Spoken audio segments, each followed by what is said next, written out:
retour dans le live TV Finance. Merci d'être avec nous. On va suivre sur l'ouverture du CAC 40 avec Xavier Fenot, associé Interactive Trading ce matin. Bonjour Xavier, le CAC qui n'a pas encore ouvert, mais il a repris des couleurs déjà hier, c'est bon signe. Oui, effectivement, comme vous venez de le dire, tout va bien. Donc là, le CAC est à zéro finalement depuis la clôture d'hier, donc 5042. Effectivement, hier, on a eu quand même un beau flux haussier. C'est l'effet boomerang en fait de tout ce qu'on a eu, tout ce qu'on a vécu d'ailleurs en fin de semaine dernière déjà, notamment sur les indices américains. Ça s'est pas finalement énormément propagé sur les indices européens. Pourquoi? Parce qu'on a notamment un euro-dollar qui s'était replié de 1,20 à 1,18. D'ailleurs, il est en train de rebondir un petit peu avec quelques fuites entre guillemets de ce qui va se passer cet après-midi auprès de la Banque Centrale Européenne. Alors, discours attendu, oui et non. On ne s'attend pas à ce qu'il y ait un resserrement monétaire de la Banque Centrale Européenne.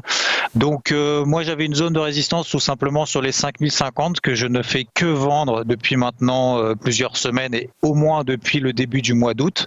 À chaque fois qu'on revient sur cette zone de résistance clairement identifiée, comme vous voyez sur le graphique, et ben à chaque fois, en fait, finalement, on se replie. Donc, on n'a pas pour le moment cette fameuse rotation sectorielle, peut-être qu'on entend un petit peu partout en disant on sort des technos et puis on achète des valeurs peu chères, notamment en Europe, notamment en France, des valeurs finalement qui n'ont pas rebondi. Pour autant, hier, on a eu quand même des violentes reprises, notamment au sein du CAC 40. Je pense par exemple à STM qui avait perdu 7% donc jeudi dernier et là qui a repris 7% aujourd'hui. Donc là, on est dans un flux, comme vous l'avez dit à juste titre, un flux quand même assez important. Là, a priori, on va se stabiliser, on va voir un petit peu comment les opérateurs se comportent à l'open, si, encore une fois, cette zone de résistance est vendue ou pas.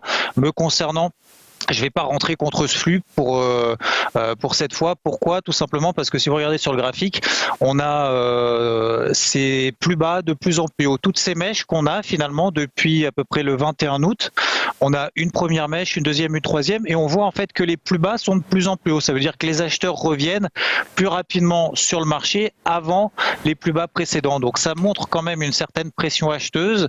Et voilà, dans la mesure où les indices américains finalement ont rebondi sur des niveaux quand même de support évidents entre guillemets, en tout cas d'un point de vue technique. C'était les moyennes mobiles à 50 jours, que ce soit sur le Dow Jones, le Nasdaq, le SP500, etc. Et dans la mesure où pour le moment a priori les opérateurs se contentent plutôt, on va dire, de l'absence de mauvaises nouvelles, même si d'ailleurs à 8h45 on a eu la production industrielle française, donc pas sur le mois d'août mais sur le mois de juillet, qui est ressorti quand même nettement inférieur aux attentes à 3,8% contre 5,1% attendu, ce qui est quand même pas bon, et on voit que le marché ne réagit pas. Donc je vais pas rentrer contre ce flux sur cette zone de résistance, même si elle est techniquement très propre, parce que j'estime qu'il y a quand même plus de probabilité qu'on aille chercher, pourquoi pas, des gros stops au-dessus des 5100, 5120. Donc ma zone de vente, ce sera plutôt en swing 5150, 5200. Là-dessus, j'estime de toute façon, il n'y aura pas beaucoup plus de potentiel que ça. Donc chercher des ventes plutôt autour de cette zone-là.